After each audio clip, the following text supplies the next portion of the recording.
7. अरण्यलिपी स्वाध्याय. प्रश्न 1. एका वाक्यात उत्तरे लिहा. अरण्यलिपी म्हणजे काय?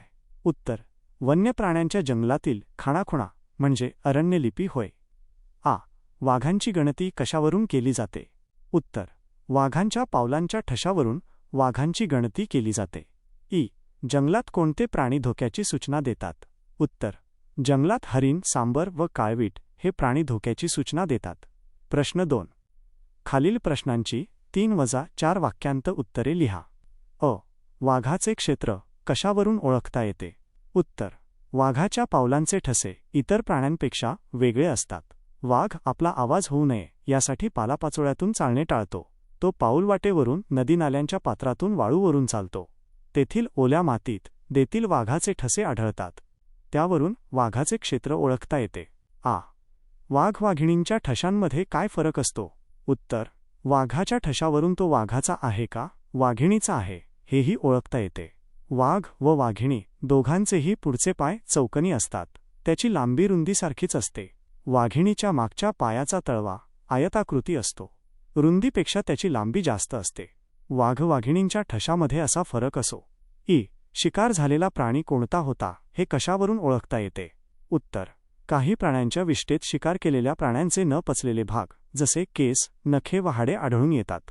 वन्य प्राण्यांच्या पावलांचे ठसे, शिकार करण्याची पद्धत, त्यांचे विविध आवाज इत्यादी निरीक्षणावरून शिकार झालेला प्राणी कोणता होता हे ओळखता येते. खेळूया शब्दांशी. 1. मूळ शब्द ठसा. या शब्दाचे सामान्य रूप होताना सचा श होतो. उदा. ठशावरून, ठशात, ठशांचा इत्यादी. याप्रमाणे पैसा, म्हैस या शब्दांची सामान्य रूपे लिहा. उत्तर: आधी सामान्य रूप म्हणजे काय ते लक्षात घ्या. नामाला जेव्हा प्रत्यय लागतो तेव्हा मूळ नामात फरक करावा लागतो. हा फरक म्हणजे सामान्य रूप होय. पैसा वजा पैशाला, पैशाने, पैशाहून, पैशाचे, पैशात. म्हैस म्हशीला, म्हशीने, म्हशीहून, म्हशीचे, म्हशीत.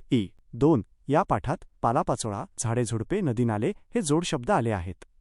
यासारखे तुम्हाला माहीत असलेले आणखी जोडशब्द लिहा. उत्तर: आय, पाऊसपाणी आय, लाठीकाठी आय, दुलैरजई आयवी गुळसाखर. 3. मजा या शब्दाला शीर शब्द लागून मजेशीर हा शब्द तयार झाला आहे. यासारखे आणखी शब्द शोधा. त्यांचा संग्रह करा. उत्तर: आन्स्टो आय, हवेशीर आय. आरामशीरवरील परिच्छेदात अधोरेखित केलेली सर्वनामे कोणासाठी वापरली आहेत ते त्या शब्दांसमोर लिहा. उदा.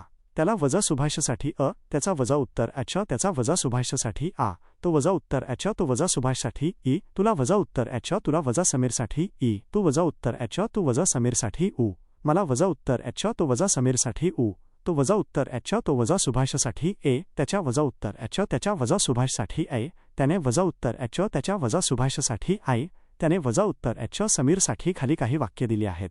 त्यांतील नामे ओळखून त्यांसाठी योग्य ती सर्वनामे वापरा. हसीना खूप हुशार आहे, रोज शाळेत जाते. उत्तर: नाम वजा हसीना, रिकाम्या जागी वजा ती पक्षी उडत उडत लांब गेले, फासा दिसेनासे झाले. उत्तर: नाम वजा पक्षी, रिकाम्या जागी वजा ते वहोल बाई मुलांना खाऊ वाटत होत्या, लोल मुलांशी गप्पा मारत होत्या. उत्तर: नाम वजा बाई, रिकाम्या जागी वजा त्या भाऊ घरात गेला, ज्यो काही सुचेना. उत्तर: नाम वजा भाऊ, रिकाम्या जागी वजा त्याला. खालील वाक्यांतील सर्वनामे अधोरेखित करा. ते बाजारात गेले. उत्तर: ते बाजारात गेले. तुला त्यांनी हाका मारल्या. उत्तर: तुला त्यांनी हाका मारल्या. आम्ही जेवत होतो. उत्तर: आम्ही जेवत होतो. त्याचा आवाज गोड आहे. उत्तर: त्याचा आवाज गोड आहे. मी स्वतः झाडून घेतले. उत्तर: मी स्वतः झाडून घेतले. आपण प्रकल्प पूर्ण करूया. उत्तर: आपण प्रकल्प पूर्ण करूया. या पाठातील सर्वनामे शोधा व लिहा. उत्तर: आपण, आपल्याला, त्यांच्या, तुम्हाला, तुम्हांस, तो, त्याचे, ते, त्यांची.